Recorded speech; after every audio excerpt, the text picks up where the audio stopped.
एक बात पूरी तरह से स्पष्ट हो गई कि भाई वैसी संख्याएं जो स्वयं या एक को छोड़ किसी अन्य संख्या विभाजित नहीं होगी, उन संख्याओं को हम अभाज्य संख्या के नाम से जानेंगे। अभाज्य संख्याएं को इस रूप में भी आप देख सकते हो। यदि यहाँ पे देखा जाए तो जितनी भी अभाज्य संख्याएं हैं उसके दो गुणनखंड आ रहे हैं। कितने गुणनखंड आ रहे हैं? एक तो एक है और एक तो वह स्वयं संख्या है। तो वैसी संख्याएं जिनके अभाज्य गुणनखंडों की संख्या 2 है, मतलब जिनके अभाज्य गुणनखंडों में 2 से अधिक संख्याएं नहीं आती हैं, उन संख्याओं को अभाज्य संख्या कहा जाता है। अब मैं यहाँ पर देखूं दिया जैसा कि 8 आपको दिखाई दे रहा होगा, तो 8 जो है ना, यहाँ पे 1 से भी इसको विभाजित कर सकते हो आप, 2 से विभाजित कर सकते हो, 4 से विभाजित कर सकते हो, 8 से विभाजित कर सकते हो। मतलब भाज्य संख्याएं वैसी संख्याएं हैं जो एक या स्वयं को छोड़कर अन्य संख्याओं से विभाजित होती हैं, उन संख्याओं को क्या कहा जाता है? भाज्य संख्या कहा जाता है। या वैसी संख्याएं जिनके 2 से अधिक अभाज्य गुणनखंड हैं, उनको क्या कहते हैं?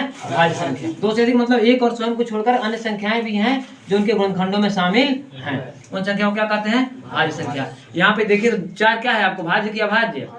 तो प्रश्न यहाँ से आगे हमको सबसे पहली बात ये सूचना मिली कि सबसे छोटी भाज्य संख्या का नाम।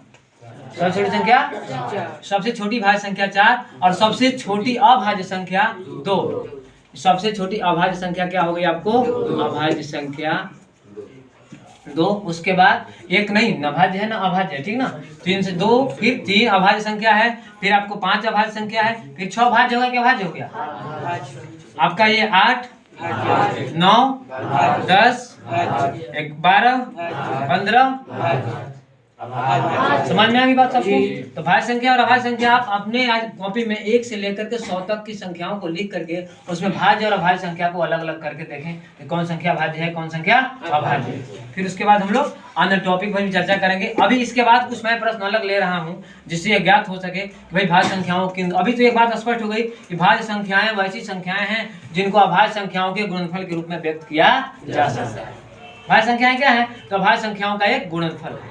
अभाज्य संख्याओं का गुणनफल को क्या कहेंगे?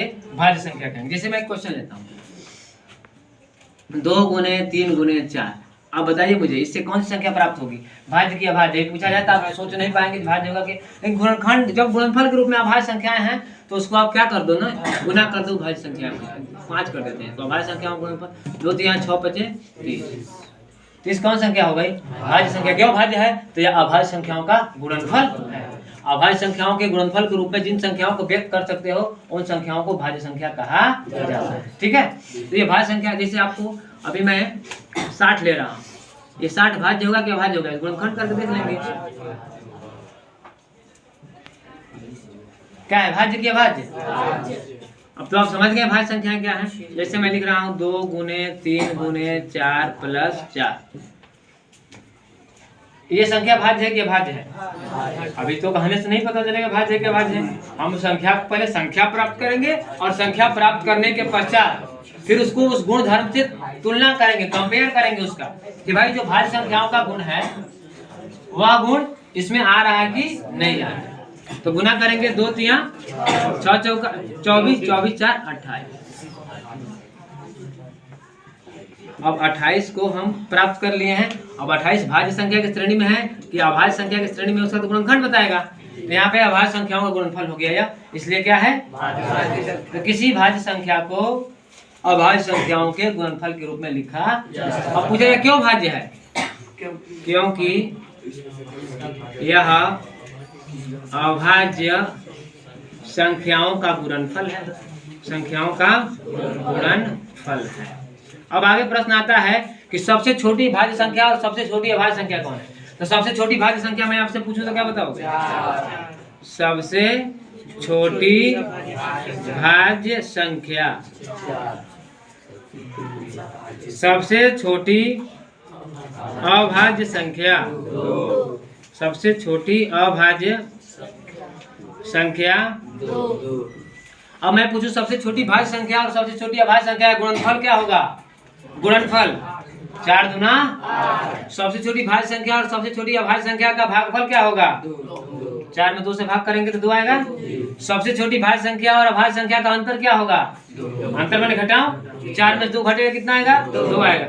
सबसे छोटी भाज्य संख्या और सबसे छोटी अभाज्य संख्या का जोगफल कितना होगा? 4 2 6। इस तरह से कई प्रश्न आ सकते हैं, कई प्रश्न पूछे जा सकते हैं। अगर आप चाहें तो कुछ जैसे ये प्रश्न मैंने हल किया ना, इसको अगर आपको एक चीज देखना है, जैसे 2 गुने 3 गुने 4 प्लस 4 है ना, जगह गुणन, अगर आप इस संख्या को गुणा करके जोड़ रहे हो, कोई अन्य संख्या प्राप्त कर रहे हो, तो इसमें एक चीज ध्यान देना है। यदि यहाँ पे जो संख्या दिख रही है, मैंने गुणन चिन्ह के साथ, गुणा के चिन्ह के साथ जो संख्या लिखी गई है, सेम वही संख्या का जोड़ के चिन्ह के साथ लिखी गई है, तो संख्या को कॉमन निकाल लेंगे। क्या निकाल लेंगे? कॉमन। तो इससे हमारा गुणा आसान हो जाता है। कॉमन निकाल लिए हम 4 यहाँ से, तो क्या बचा? 2 गुने 3 गुने 1 प्लस फिर यहाँ 4 निकल गए तो क्या बचा? 1। तो 4 गुने 2 दिया 6 प्लस 1।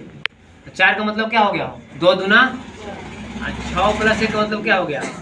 अभाज्य संख्याओं का गुणनफल आ गया। अभाज्य संख्याओं का गुणनफल आ गया, आ गया ना अभाज्य संख्या गुण। तो वहां पे डायरेक्ट आपका अभाज्य संख्याओं का गुणनफल आ जाएगा। तो उसको भी लिख करके आप लिख सकते हैं, हाँ यह संख्या, हाँ संख्या भाज्य है। फिर क्योंकि वही लिखेंगे आप, जिससे अभाज्य संख्याओं गुणनफल के, यह अभाज्य संख्याओं का एक गुणनफल है। अब बातें सबको स्पष्ट हो गई। भाज्य संख्या क्या है, अभाज्य संख्या क्या है, भाज्य संख्या और अभाज्य संख्या का गुणनखंड। जब भी दो अभाज्य, एक चीज और मैं बता रहा हूं आपको, दो या दो से अधिक अभाज्य संख्याओं का गुणनफल सदैव क्या होता है? भाज्य की अभाज्य? भाज्य होता है। जैसे कोई दो संख्या 2 गुने 7 ले लिए, 2 भी अभाज्य संख्या है, अभाज्य गुने अभाज्य आ रहा है क्या? 14 आ रहा है। अभाज्य गुने अभाज्य बराबर क्या हो गया? ये याद रहेगा आपको? कोई दिक्कत? 2 गुने 3 6 भी अभाज्य के अभाज्य है। 2 अभाज्य संख्याओं का या 2 से अधिक अभाज्य संख्याओं का गुणनफल क्या होता है? जैसे मैं ज्यादा अंक ले लूं, 2 गुने 3 गुने 5 गुने 7 भाज्य होगा कि भाज्य होगा? 2 3 6 25 7 210 भाज्य है कि भाज्य है? अब तो आप समझ गए होंगे। निश्चित रूप से आप चैनल पे चले जाइए, जो लोग चैनल को नहीं सब्सक्राइब किए सब्सक्राइब कर लो, वीडियो को लाइक करो, कमेंट करो, फिर जो परेशानी होगी फिर आपको बताया जाए। सब लोग समझ गए हैं?